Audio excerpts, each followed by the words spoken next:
Mohon di-subscribe agar Mimin lebih semangat dalam membuat konten terbaru. 9. Pucuk dicinta ulam tiba. Nita melangkah menuju lobi. Dia berjalan dengan terburu-buru seolah tengah kehilangan sesuatu. Maaf, Nyonya. Jam besuk sudah tutup. Silahkan, kembali lagi besok. Seorang penjaga menghadang Nita yang hendak masuk ke dalam lobi. Nita pura-pura memasang wajah bingung. Aduh Pak, saya kehilangan dompet. Sepertinya tertinggal di lantai 7 saat besuk. Banyak barang-barang penting di dalamnya, saya harus segera menemukannya. Penjaga itu menilik Nita dengan seksama.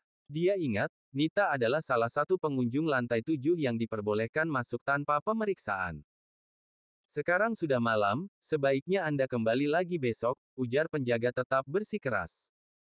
Nita tidak kalah keras. Tidak bisa Pak. Di dalam dompet itu ada KTP, kartu ATM, dan ID-card karyawan saya. Kalau tidak dicari sekarang, saya takut hilang. Perlahan, Nita memutar tubuh. Mengalihkan perhatian para penjaga agar berpusat padanya, hingga tanpa mereka sadari, seorang pria berpakaian perawat menyusup masuk ke dalam lobi tanpa pemeriksaan.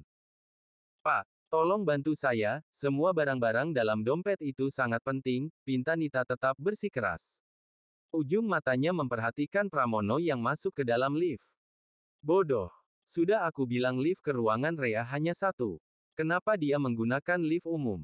Batin Nita. Merutuki Pramono yang malah masuk ke dalam lift umum yang tidak akan berhenti di lantai 7. Maaf, Nona. Kami tidak bisa membiarkan Anda masuk. Silahkan pergi. Tegas penjaga.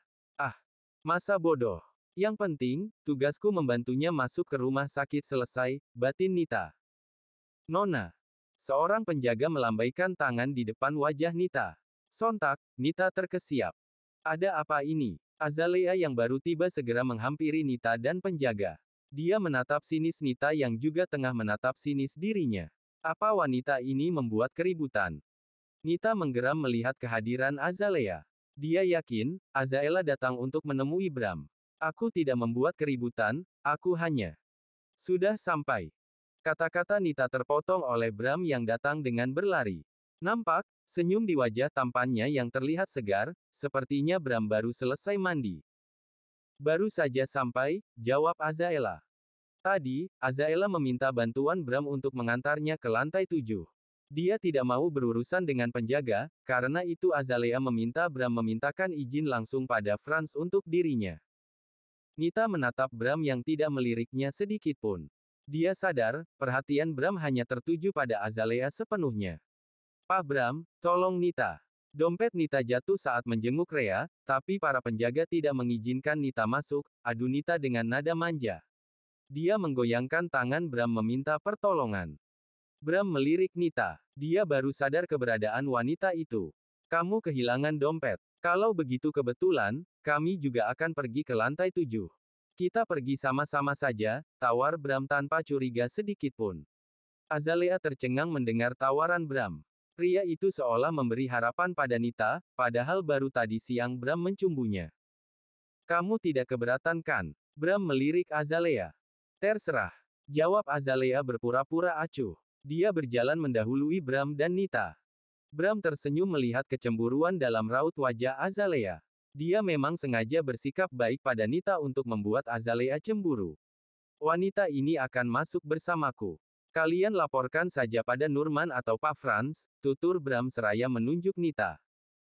Para penjaga pun tidak mencegah Bram membawa Nita, karena Bram salah satu orang yang mendapat izin khusus untuk keluar masuk rumah sakit dari atasan mereka.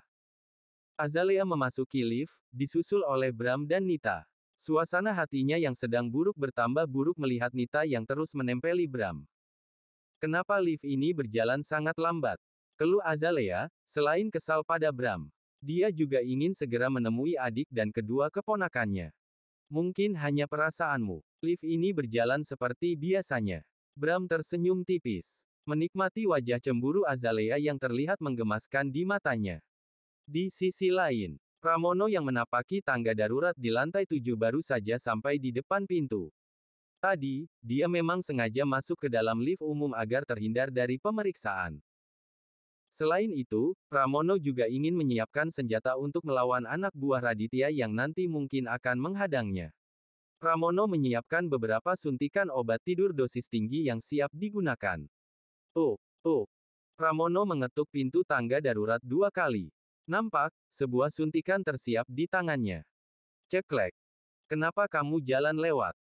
Tanpa menunggu penjaga menyelesaikan kata-katanya, Pramono menancapkan suntikan yang dipegangnya di leher pria itu. Nampak, penjaga lainnya segera menghampirinya. Dia kaget melihat temannya tumbang. Kamu. Sekali lagi, tangan Pramono bergerak lebih cepat dari mulut penjaga yang tidak dapat menyelesaikan perkataannya.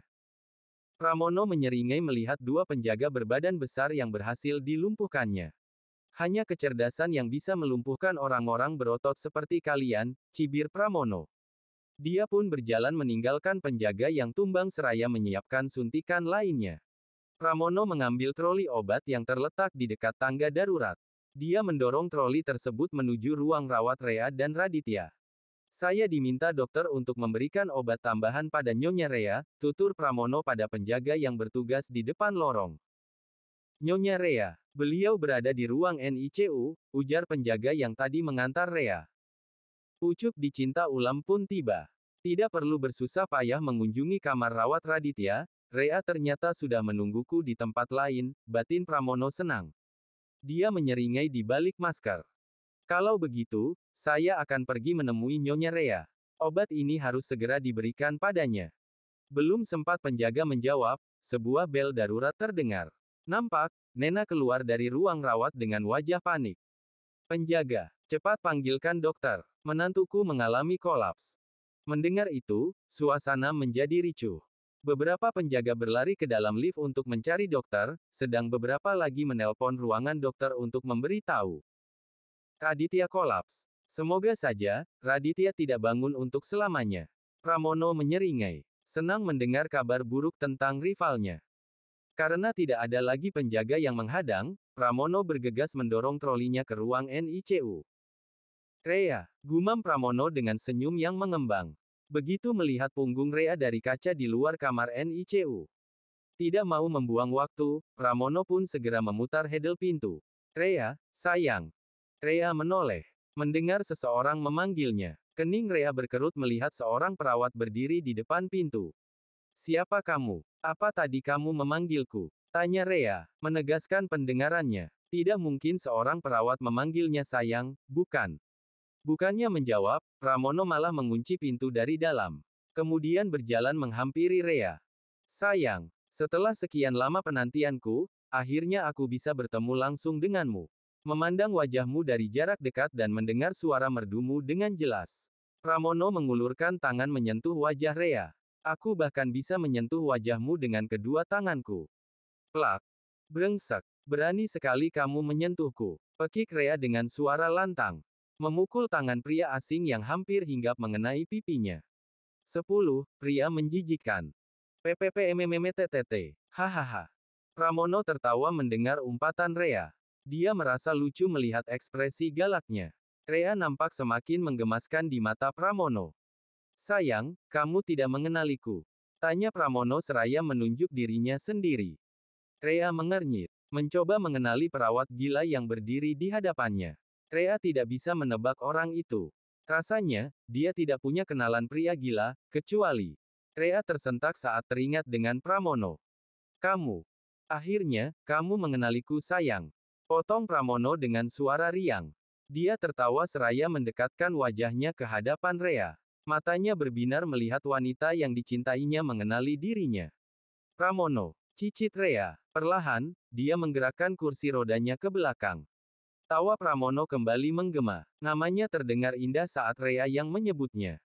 Iya, aku Pramono, kekasihmu, ucapnya seraya membuka masker yang menutupi wajahnya. Pramono menatap lekat wajah Rea yang terlihat kaget. Kamu pasti sangat merindukanku, bukan? Gila, desis Rea semakin mundur. Aku tidak pernah ingin bertemu denganmu, apalagi merindukanmu. Kamu terlalu banyak berhayal.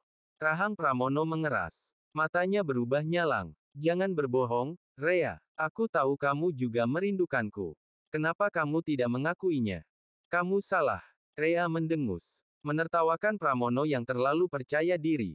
Sejak terakhir bertemu, aku tidak pernah ingin lagi bertemu denganmu. Kamu melukai suamiku, menggunakan segala macam cara untuk merusak rumah tangga-tanggaku kamu. Kata-kata terhenti. Rahang Rea mengeras. Menahan emosi. Rea teringat perbuatan Pramono yang berbuat rusuh di rumahnya beberapa bulan lalu, hingga mencemarkan nama baiknya dengan menyebar foto palsu ke media. Pria menjijikkan. Desis Rea. Pramono terkesiap melihat Rea yang menatapnya penuh benci, berbanding terbalik dengan bayangannya selama ini. Pramono membayangkan, Rea menyambut pertemuan mereka dengan sukacita dan penuh cinta. Rea kamu. Pergi. Jangan menggangguku lagi. Pekik Rea seraya mengangkat telunjuknya ke arah pintu. Matanya melotot. Menatap Pramono penuh amarah. Tidak dipedulikannya rasa sakit yang mendera perutnya karena terlalu kencang berteriak. Pramono melangkah mundur. Dia kaget. Tidak bisa menerima kenyataan dengan sikap Rea yang menolak mentah-mentah dirinya. Tidak. Kenapa semuanya jadi begini? Kacau Pramono tidak jelas. Matanya menatap tidak fokus. Pupilnya bergerak-gerak tak terkendali, seperti perasaan sakit yang muncul dan menyelimuti hatinya. Rea, kamu tidak bisa bersikap seperti padaku. Rea mengernyit. Bingung melihat Pramono yang hilang kendali. Dalam hati, Rea berharap seseorang datang dan menolongnya. Setelah kamu memberikan harapan padaku, sekarang kamu menyangkal semuanya. Kamu membuatku terdengar menyedihkan Rea, lirih Pramono. Suaranya bergetar. Tolong jangan begini, aku tahu kamu mencintaiku. Cinta. Rea kembali mendengus. Tanpa Pramono sadari, tangan Rea merambat dinding. Berusaha meraih tombol panggilan darurat yang berada di belakang tubuhnya. Aku tidak pernah memberimu harapan, apalagi mencintaimu. Kamu tahu sendiri, aku wanita bersuami, aku tidak akan pernah mengkhianati suamiku. Tidak, tidak, tidak. Bantah Pramono seraya mondar-mandir di tempatnya. Dia menatap Rea dengan mata berkaca-kaca. Memperlihatkan rasa sakit dan kecewanya karena Rea menolak cintanya. Tidak mungkin kamu tidak mencintaiku. Aku tahu, dari awal kamu sudah jatuh hati padaku. Kamu tersenyum saat pertemuan pertama kita, kamu selalu berkata lemah lembut padaku, kamu bahkan selalu melirik ke arahku setiap kali sedang berdua dengan suamimu. Kamu mencintaiku Rea, kamu menginginkan aku, seperti aku menginginkanmu. Rea tersentak mendengar penuturan Pramono. Dia semakin yakin, kalau Pramono sudah gila. Pramono terlalu dalam berhayal hingga membuatnya hilang akal. Kamu ingat saat kamu di Bali, ketika bermain di pantai dengan anak-anak kecil. Kamu tersenyum dan hendak berlari ke arahku. Kamu menginginkan aku, tapi aku tahu kamu takut pada Raditya, karena itu kamu menahan diri. Pramono mendekati Rea, membelai wajahnya dengan lembut. Saat itu, aku bisa memahami ketakutanmu. Karena itu, aku hanya mengambil sandal milikmu. Bahkan ketika di restoran, kamu sengaja meninggalkan botol minum untukku sebagai bentuk cinta. Kamu mau aku minum di botol yang sama denganmu. Rea tercengang, tidak mampu berkata-kata. Ternyata, orang yang mengambil sandal dan botol minumnya adalah Pramono. Dari dulu pria itu membuntutinya. Tapi, kenapa selama ini Rea tidak tahu? Apa Aditya sudah mengetahui tentang ini? Batin Rea bertanya. Mengingat saat di Bali, suaminya pergi untuk mengurus sesuatu yang tidak pernah Rea ketahui masalahnya. Pramono menyeringai melihat Rea yang tidak membantah kata-katanya. Dia yakin, bayangannya selama ini benar.